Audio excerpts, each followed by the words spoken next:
My father owns a 2019 Mustang GT V8. I, on the other hand, own an inline-four 2018 Ford Focus ST. These two cars have major differences between them, but one of their major differences is being their engines.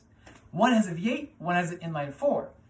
There's other engines such as a V6, inline-six, V10, V12s, W12s, and W10s, but I'm not here to talk about that today. My purpose here is to hopefully tell you the major differences between the two engines I disclosed, the V8 and the inline-four. I'm hoping this will help you understand your car, and when you buy a new car, I'm hoping that it would not influence you, but help you purchase the car based on the knowledge you learn here from today. So, I'm going to be talking about some things such as gas efficiency, the size of the engine, and even the horsepower that each engine displays due to their different types of engines. Now, going back to the thing that I said with my dad owning a Mustang GT, we actually acquired that car back in October of 2019 of last year. So, we've had some time to play around with it. We've actually made the journey to see my family in San Francisco, and we took the 5 freeway all the way up. This 5 freeway is a great way to tell gas efficiency because it's a straight line for many miles. About 200 miles roughly that we take to go from where we are. It's a 365 journey, but on the 5, it's strictly 200 miles that we go from here to San Francisco. Now, it's important to say that when you're going straight at a constant speed at no stop, this is where you get your best gas efficiency. We were roughly getting 24 miles to the gallon in his Mustang, which is a V8. This is the highest I've seen it, is 24. We're roughly getting 24 on the freeway going 77 all the way to San Fran. Now, with my inline-four that I recently took on a trip to Nevada last month, I was getting an easy 30 miles to the gallon. You can see that each car has about roughly 6 miles to the gallon difference between them two. This is also because the driver. If you drive a little bit harder, it will go down. If you drive a little bit softer, it will go up. But the average is about 6 between our two cars personally. Now, the inline-four beats the V8 in gas efficiency, but there is a reason to that. It's because of the size of the engine. Like I said before, he has a V8. Now, the V8 actually stands for 8 cylinders that are in a V formation. So as one side goes up and it comes down, the other side goes up and it goes like this. This is how the V8 works. Unlike the inline-four, in the name it says inline-four. So there's 4 cylinders in a line. It's very complicated, I know. So V8 and inline-four. You can think about that later. But anyways, the inline-four has 4 cylinders which only require 4 fuel injectors. These fuel injectors inject fuel every time the piston goes up, and it creates a combustion explosion when it goes down. Now, the V8 takes more gas because it has 8 fuel injectors. It has 8 cylinders that it needs to fill 8 cylinder ports with fuel.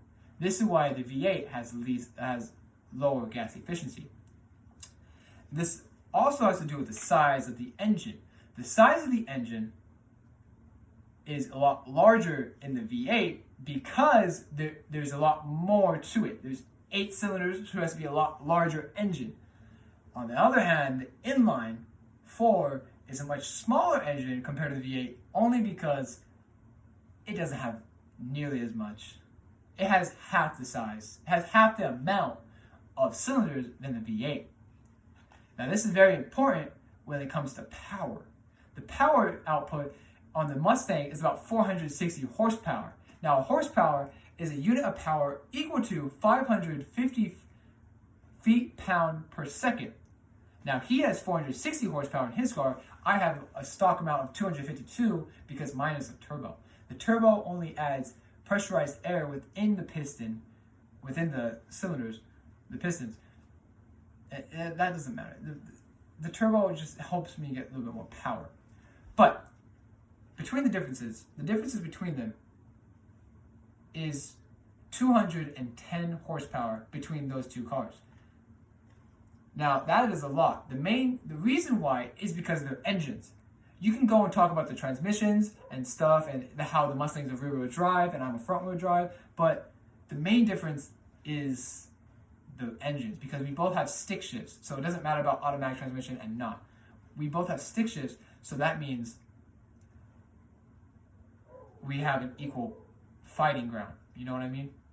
Anyways, there's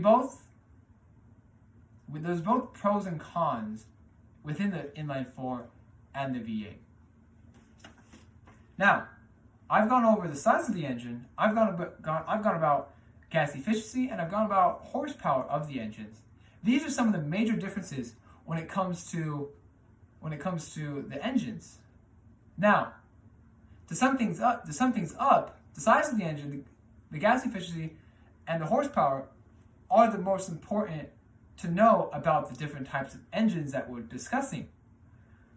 So the two engines are very important, but in each of their own ways, they both have pros and they have cons. If you want a little bit more power, but you can sacrifice the gas efficiency, I say you can go for the V8.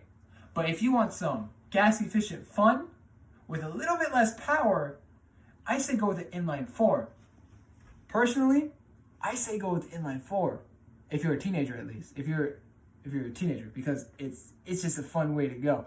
Especially if you get a little turbocharged. But anyways, those are the major differences between those two engines.